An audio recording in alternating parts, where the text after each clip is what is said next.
Jerry Bruckheimer is here. He has produced many blockbusters, including Flashdance, Top Gun, The Rock, and Pearl Harbor. In total, his films have made $12.5 billion, more than any other producer in Hollywood history. In recent years, he's extended his golden touch to television with the hit shows CSI, CSI Miami, and Without a Trace. Here's a brief look at his career. How much would you have charged me? As what, a translator or a guide? No. Just one. Now, you've made a mistake. I don't do that. You don't, huh? I know what I see, too. Monsieur K. Hey, Mavericks! Yeah. Did you hear about ice? What's that? You want another one? Really? Yeah. I feel the need for speed. Ow!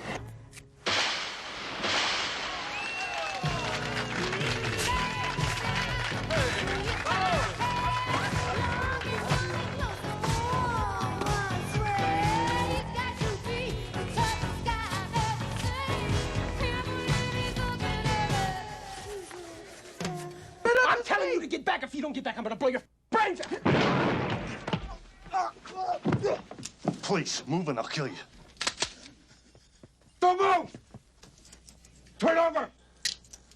Way to go, Rosewood. You're some kind of cop, you know that? Let's get one thing straight, okay? From now on, the only person who yells is me. Why? Because I have a gun, okay? People with guns can do whatever they want. Married people without guns, for instance, you, do not get to yell. Why? No guns! You better f***ing win, that's all I know. You better win. You better win.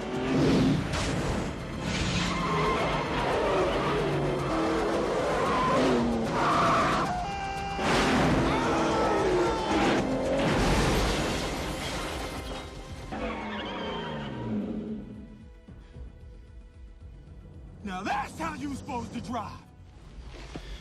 You've been around a lot of corpses. Is that normal? What, the feet thing? Yeah, the feet thing. Yeah, that happens. I'm having kind of a hard time concentrating. Can you do something about it? Like what? Kill him again? You're NASA, for crying out loud. You put a man on the moon. You're geniuses. You're the guys that think his up. I'm sure you got a team of men sitting around somewhere right now just thinking up and somebody backing them up. You telling me you have a backup plan? That these 8 Boy Scouts right here, that is the world's hope? That's what you're telling me? Parents, are they here? Where are they? That's my mother. Take a good look at her. Because once you get on that bus, you ain't got no mama no more. You got your brothers on the team, and you got your daddy. Now, you know who your daddy is, don't you? December 7th. 1941. A date which will live in infamy. The United States of America was suddenly and deliberately attacked by the Empire of Japan. This summer, he has 2 new movies, Bad Boys 2, starring Will Smith and Martin Lawrence, and Pirates of the Caribbean, starring Johnny Depp. It is Disney's first PG-13 rated film, and here is the trailer.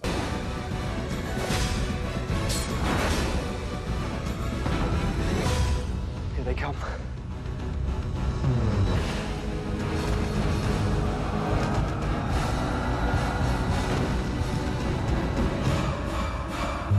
Pirates of the Caribbean. The Curse of the Black Pearl. I may have deserved that. I am pleased to welcome Jerry Bruckheimer back to this table. Let me just talk about this movie, and then I want to talk about television as well. How'd you get Johnny Depp first? Yeah, I flew to France twice. Right. Once I had dinner with his lawyer and himself, and we chatted about what I wanted him to do, a couple movies, and then came back again, and he was in Cannes. He drove up from Saint-Tropez, where he lives, and we chatted, had about a 3 or 4 hour lunch, and I tried to convince him to do Pirates of the Caribbean. When you were making a sell, tell me what you sell. I mean, you've got the project itself. You start there, and why you think it'll be appealing, and why you think the project needs a particular person. Right. How much of you is selling Jerry Bruckheimer? I'm always selling. I mean, that's what you do. You're always selling a studio on trying to make a movie. You're selling a director on trying to direct a movie for you. You're selling a writer on trying to do a project for you. and you're selling actors to So, do your when movies. Okay, those three I understand. Right. But they're all the same. It's the same kind of pitch. You know, this is a Right. great story for you, but you're also selling you, in a sense, and what you have done. And what is it you sell? I mean, you say to them, look, what? I don't say any of it. It's all there. In other words, they know the movies I've made. Right. They know the success They know that I've you have a had. sense of the pulse of an audience and wherever. Yeah, I just make what I like. Right. I don't know what you like. I don't know what the audience likes. I just love movies. I went to see Terminator. Had a ball. Had my hand in my popcorn, watched Arnold Schwarzenegger being Arnold, and just laughed and applauded with the rest of the audience. So Did you go to a I'm right theater there. or to a screening? I went to a theater. I went over on, I think it was 13th and Broadway, and Is that and right? watched it and just had So fun. I Bruckheimer went was to sitting there with the rest of people watching 11 Terminator 3. 11:40 show. Is that I was right? right there and having a ball. Yeah. So, but tell me why $12.5 billion is a rather impressive number in terms of putting them in the seats. What is it you have? I'm one of them. Yeah. I'm sitting right there with the audience, and I guess I have the same emotion they do for now. Okay, but there are a lot of people who could walk in, Jerry, and say, I'm one of you, and I have the same instincts you do, and they haven't made $12.5 billion worth of theater tickets. You got to go with your gut. You got to go with what you believe in. Yeah. You know, other producers I talk to, other actors I talk to, well, the audience wants this, the audience wants that. I saw this movie, the studio. I don't listen to that. I listen to what I like, and what I liked in Terminator, and what I liked in Pirates of the Caribbean. And right now I'm in sync with the audience, or have been for a while. So, Pirates Right. of the Caribbean. You know, why are you making this movie? Well, Disney came to me with the screenplay. Oh, and they said, so we'd Disney like had the- you yeah, right. to produce this movie. And I said, I don't know how to make this movie. I really don't. What you have on the page, I don't understand. I brought in two writers that wrote Shrek, Elliot and Rossio. They came up with this idea of cursed pirates. I said, that I understand. That I want to go see. A conventional pirate movie doesn't interest me. What's a cursed pile of pirate? These pirates turn into skeletons in the moonlight. Right. So the theme of the They stole a treasure that was cursed. Right. And it's unusual for a pirate movie that's a treasure movie. They have to return the treasure to alleviate the curse. Right. So it's fresh. It's different. And then I wanted Johnny Depp, because Johnny Depp takes you away from that Disney label. His body of work is Edward Scissorhands, it's Donnie Brasco, it's Chocolat, it's all these interesting, wonderful movies that he's made that are against the Hollywood grain. Disney It doesn't say, Hollywood. it's not for your little sister, it's not for your 5-year-old or 4-year-old brother. This is a movie it's PG-13, so it ranges from 13 to 80, but really, if it was a PG-10, it would be PG-10. And you've got Bad Boys 2 coming up. Right, All which right. is the opposite. That's a hard R. That's a hard R. Really hard R. With Will Smith and Martin Lawrence. That's right. Now, is that directed to an urban audience, or will that play everywhere? We hope it plays everywhere. But, I mean, the urban demographics are through the roof. I mean, it's like 90% want to see this movie, but 90% of an urban audience wants to see this movie. But it's hitting it just about every quadrant, except maybe older females, which I will Does eventually Martin get. Lawrence have as much appeal as Will Smith? I think so, because he's hysterical. He's I know so he is. Oh, funny he's in this great. movie. He's a great guest, too. Will Smith He's is a really great sexy, and he's a wonderful actor, and he's a wonderful comedian, so you have that, and then you pin him with Martin. Plus, what happened, the first one wasn't a huge success. It did 65 million here. It did maybe 140 worldwide, which is not bad for a $20 million movie. But what happened to it is the DVD has been selling through the roof, and the video cassettes. So we have this enormous built-in audience that didn't go to the theaters, but bought the DVDs. Does the fact that DVDs play such a prominent role today influence the way you think about a movie? Not at all. I think about the audience, how to get people in the seats, which is what I like to do. What gets me to the theater? I opened the newspaper and I said, what's playing? What excites me? What do I want to go see? Yeah. That was the movie I wanted to go see. I do the same thing when I read a screenplay. Now, if I opened the newspaper and saw that this movie, Pirates of the Caribbean, about cursed pirates, was playing, I'd go see that movie on that Friday night or Thursday night, whatever it is. Yeah, everybody has their own taste. Tell me a movie that you like that I'd be surprised about. Good Will Hunting. Well, it's a long time ago. Let's see, recently? Yeah. I like Good Will Hunting, too. It was great. I can't think of a picture recently that would be a surprise. Well, My Big Fat Greek Wedding I loved, so that was fairly recent, which is completely opposite of the movies I've made. A lot of people come in here and complain about the movie business. You know? Right. They have too much big blockbusters, and if they don't do well and geared up on Friday night, and that's really not good for the business. Do you have any complaints about the business? Not at all. The business has been phenomenal to me. I mean, you're not the guy to complain. No, I mean, No, look, do we spend a lot of money in movies? Yes. Yeah. Is there inflation involved? Yes. Yeah. But movies perform. I mean, even though this summer is down a little bit Are from good last movies summer. being squeezed out or not? Not really. Good movies find an audience. My Big Fat Greek Wedding, a little tiny movie, started in little art that's true, theaters, did $200 million. Did well with Tom Hanks and Rita, too. Well, sure, but still, it's a good movie, and that's why people go to see it. They look for entertainment. They want to be entertained. They say, entertain me, make me laugh, make me cry. That's what we try to do. You were making a lot of movies. Then you turned to television. Why did you do that? Television gave me a lot. It really did. When I grew up, I was glued to that TV. That was my entertainment. I grew up in Detroit. My house was always silent. My mother never had the radio on. There was nothing ever going on except me coming home and watching television. I loved watching Combat and Wanted Dead or Alive and Bonanza and all those wonderful shows. I want to kind of give that back. And I watched all these wonderful producers, you know, Dick Wolf and all these different guys who are making wonderful television sets. Dick Wolf is especially. Yeah, and I said, I can do that. I can try to do that anyway. So we started with CSI, and CSI became a huge success. Yeah, but you did it by calling on a lot of the people who had helped you make movies and brought them into television so that you gave a different look and feeling to the television you did. That's correct. I drew on all the talent, my editors, my music editors, a lot of actors that I wanted to work with in features and couldn't work with them, directors that I wanted to work with and sometimes couldn't work with them, but they all came out of the feature world. So what Anthony Zuiker created, CSI, said, we make feature television. Yeah, you do, in a sense. I mean, you're making good doing good storytelling. You got great actors. You know, I mean, the one person that I want on this show that we have not had, and he wants to do it, is Peterson. He's a wonderful actor. I want him sitting where you are. Just got married. He's a very happy man. Yeah. Beautiful young bride. And it also, it's a tribute, and now I work for him, so I have to be careful about how I say this, but it's a tribute to Les Moonves, who had his sight on William Peterson for a while before he found the right vehicle. Yeah. We did the same thing with Anthony LaPaglia, who's in Without a Trace, a wonderful actor, wonderful actor. But it takes a lot of convincing. Again, I'm selling to these actors to say, come with us, we're going to take care of you, we're going to make you look good, we're going to surround you with real talented people, and we have a good shot of having success. And I'll never lie to you. I'll tell you the truth, no matter what happens. You know what he said about you, too? He said, basically, he said two things about you, Paglia did. He said, number one is that he'll tell you the truth.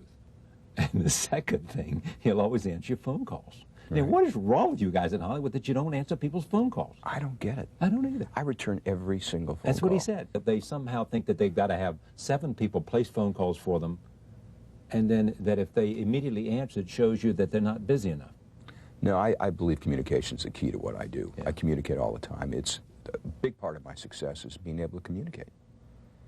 And being able to make people trust you, or get people to trust you. That's right. You are going to do everything within your power to give them a support system that will allow them to be as good as they can be.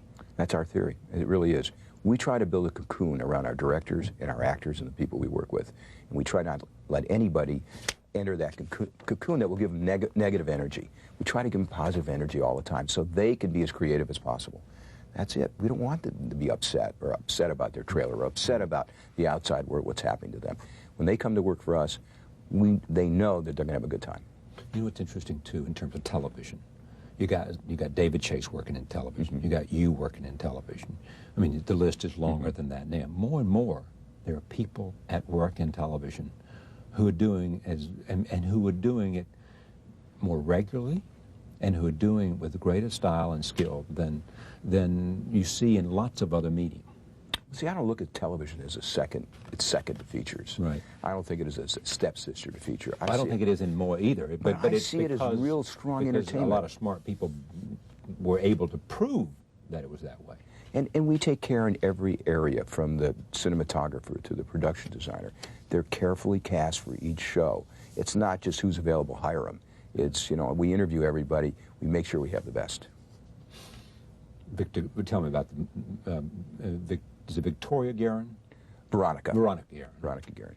Tell me about that project. That is a story about this journalist who was murdered in Ireland for her reporting about these gangsters that were importing drugs.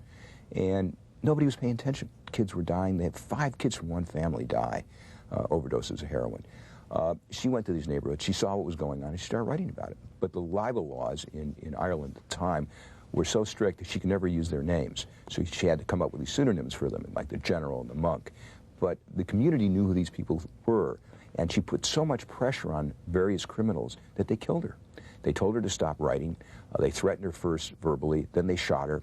That didn't stop her. She kept going until they killed her. But her courage changed the laws in Ireland. The trigger people are in prison? Yeah, the lead man is still in prison. The lead guy who ordered the murder is in prison. So how are you going to find the balance between movies and television and all these other projects? I have great people working with me. It's like, you know, you see I'm sitting here, I have people on the dubbing stage trying to get Bad Boys 2 finished as we speak, and the director is coloring the movie right now. So when you hire great people, they make you look good in that. So I have great people working with me. You know, part of my talent is knowing talent, is picking the right people to work with us. And I keep them together. I've had the same post-production people, I guess, for 5 or 6 years, and the same music people I've been using over and you pay them well, and you treat them right. And it's the work. You know, they get a lot of work, and it's good work, and people go see it. So it makes them feel good when they say they worked on Pirates of the Caribbean. I think it was Michael Bay who said the great thing about you is that he'll call up, and he is screaming and saying, this is never going to work, and we can never do this movie for this amount of money, and you're out of your mind, and you'll sit there and say, yeah, we'll take care of it. Right. It'll work. Believe me, it'll work. I mean, there's that kind of calming. You're like you are now. You just... Straight ahead. Straight ahead. You know what? When you've been doing it as long as I have, you know, whatever problem arises, you'll find a solution. And, you know, when we were making Pearl Harbor, which is, I guess, the most difficult movie I had to get made, just because of the cost of it, and they kept changing management, so the cost kept coming down, and Michael's budget kept going up. So to try to meet what Disney wanted to pay and what Michael wanted to spend was very, very difficult. We arrived at a number, the picture came in at that number, and Michael got everything he wanted in the movie, even when the budget was $200 million, and they didn't give him $200 million all to make the it. Fireworks that he wanted. He got everything in there. All the ships that he had to sink and all that stuff. Once you go through that, you know you can figure anything out. Who's the biggest star in Hollywood today? I would say between Tom Cruise and Tom Hanks. The really two Toms are the two biggest stars in Hollywood. And by far. And then women, it's Julia Roberts, you know, hands down. Enormous star. Whatever she touches is usually a huge success. And well deserved. She's a really talented woman. But does she work hard enough? Is she making enough movies? That's up to her. You know, it comes down to the material. You know, if you have material that you believe in, you do it. You know, actors, it's really tough to become a character. I don't mean hard enough, but I mean, you know. But it's tough to become a character. They prepare it for 3 months. They usually shoot it for 3 or 4 months. So they're involved in this thing for 8, 9 months, and it's hard. It takes a lot of energy to be somebody else because you always have to be on. They have to be on 8 hours a day. You're talking about energy. It takes enormous amount of energy to be an actor and have that focus and concentration, take after take. Some directors go 15, 20 takes. I think he is a remarkable young man, Tom Cruise. He is. I mean, he was here, sat in the chair you're in, but I mean, he's interested in lots of things. I mean, I think you told me that when you made Days of Thunder, this guy could be a stock car driver if he wanted to. No, he flew planes. He flies planes. He flies jets. He drove cars. He was an amazing driver when he drove. He could have entered the NASCAR. That's what you told me, yeah. Easily. But what's great about Tom is he's so driven, and he has this will to win. He's so competitive, and he wants to win in the worst way. We were doing Days of Thunder. He'd been working all day. He'd finish 11, 12 o'clock at night. I'd get a call from him at 3 in the morning. Is that right? And he'd say, Jerry, I'm going over tomorrow's work. I don't like this. We're not doing it right. So we'd get the writers on the phone. We'd have them on the set at 6. 3 a.m. in the morning? At 6 in the morning, we'd have them show up before Tom. We'd have them rewrite the scene and go do it. What person has that kind of conviction after you worked all day to stay up half the night to make sure that your work tomorrow was as good as the work yesterday? I'm constantly asked about, you see so many people, you know, what the single quality that you notice among those people that have done something remarkably well. And it is just what you just said. It is focus. It is the capacity to work harder than everybody around them. And it is to be demanding about the final product. That's right. Care about everything. Tom cared about everything. He didn't just care about his character. He cared about everybody's character in the movie. And I find that when they made Bad Boys, the same thing with Will and Martin. Right. They were so generous. They would sit, every Sunday we'd go through the week's work, you know, prior to the week. We'd rehearse everything. And Will would come in and say, I found these great lines. I thought of these great lines for Martin. Martin would come in and say, I found what happens if Will said this? Yeah. That's kind of giving and sharing that makes hit movies. So what does Jerry Bruckheimer want from all this? I want to keep entertaining people. I was in the theater, I guess, the other night. We had a big press screening for Pirates. Right. And I stood in the back, had my hand in my popcorn, and just watched the people love it. I love when they applaud when Johnny Depp comes on the screen. I love when they applaud at the end of the movie. I love when they laugh. That's my thrill. When you start something from an idea or just a little script, you employ all these people, and then you entertain people, and you get to watch those people being entertained. It's a great thrill ever. It's better than money. It's better than anything else. Not that you give the money back, but I don't do it for that. I certainly have enough. I could live fine the rest of my life. I love watching people being entertained. I love entertaining them on television. Last week we had the 1, and tied for 2. Both of our shows were tied for second place, Without a Trace and CSI Miami, and CSI was number 1. That's a great thrill that we're entertaining, tens of millions of people every week. The Pentagon. Right. A lot of people didn't like the idea that you were doing, or not a lot, some reporters wrote about this. Right. That you were too cozy with the Pentagon, and you were hollow. I think Dan Rather had some things to say about this too. Sure. That in a sense that you would, that it wasn't appropriate for the military. What we were doing for our TV show, you mean? Right. I disagree with them, of course. You look at the young men and young women who sacrifice their families, sacrifice a big part of their life. They're not getting paid a lot of money to protect and the belief in our country and go overseas and do work in horrendous situations that are very dangerous. You see kids every day getting killed in Iraq, which is a terrible situation. They give it all up because they believe in this country. I believe we should know about them. I believe we should know what they do every day. Tell their stories. And how committed they are into what they do. They are what makes this country great. But is there any risk in terms of what Dan said, the Hollywoodization of the military? Not really. We're not Hollywoodizing. We're just telling you what they do. We might add a little music to it and make it look a little sexier than what they actually do. But their lives are portrayed on television the way it really is. And who, in the end, controlled it? The Pentagon or no, the producer? We did. I mean, do they have any say-so about the only say-so they had is about mentioning names. They didn't want certain names to be mentioned for security reasons, so we only used first names or we changed their names. That was it. Yeah. And what happened to that project? I think it ran 4 or 6 shows, and it ran a little bit too late. I guess ABC didn't believe in it and didn't run it. They ran it against Friends, which is the biggest show on television, and it disappeared. Do you consider that a failure, or you simply look at life in that you do a lot of things, and some will hit and some will miss, and you just keep moving? Keep moving. I don't see it as a failure at all because I thought it was a wonderful show. It's just unfortunate it didn't get the right attention or time slot for enough people to watch it. I think if enough people to watch it in a timely manner, because we finished it a lot earlier than they aired it. By the time they aired it, we were gearing up for invading Iraq. Yeah. So it was yesterday's news. Had they aired it early when we did it, I think it would have been a bigger success. But you know what? I'm real proud of the shows, and that's all you can be. How many top 10 shows is enough for a producer? I'm thrilled to have 3 right now. So, and we have, I think, 7 shows on the air in the fall. So we're really busy right now. 7 shows coming up. Yeah, 7 shows. And how many of those you think will make the cut? Don't know. Have no idea. Listen, if you'd have told me 3 years ago that CSI would be the #1 show on television, I said, Charlie, you're nuts. The reason you made CSI was because you loved the idea that the old Jack Quincy thing. What was it called? Quincy. Right. About Jack Klugman. And you loved the idea, and you wanted to make it contemporary so that it appealed to a young audience, right? Well, the reason I made the show is Zeiker, who created the show, had such a creative force and had such a strong, unique point of view for that particular show. I wanted to see the show. And what I love is process. I love you taking me into a world, or me taking you in a world that you've never been in before, and show you how it actually works. And he spent so much time with the CSIs. In fact, he was in a situation where he went into a room when there was a dead body. A murder had just been committed. He was out with the police on a ride-along, and he's in the room alone. All of a sudden, he sees somebody come out from under the bed. The killer was still under the bed, and he was in the room with him. So, I mean, that's kind of research. And you see that every week on television. That's why the show's such a success, besides the acting and great writing. But we're taking you inside a world you've never seen before. But there's also a reason we've somehow become fascinated, both in terms of novels that sell, but also in terms of television shows, with the idea of forensic science. Well, that all started with Barry Scheck in the O.J. trial. When you heard all that testimony, that's what excited me, and that's when Zeiger came in at the right time. So that was the timing for him. That was what got me excited about it. Great to see you. Great to see you, Charlie. It's always fun to be here. Thank you for joining us. See you next time.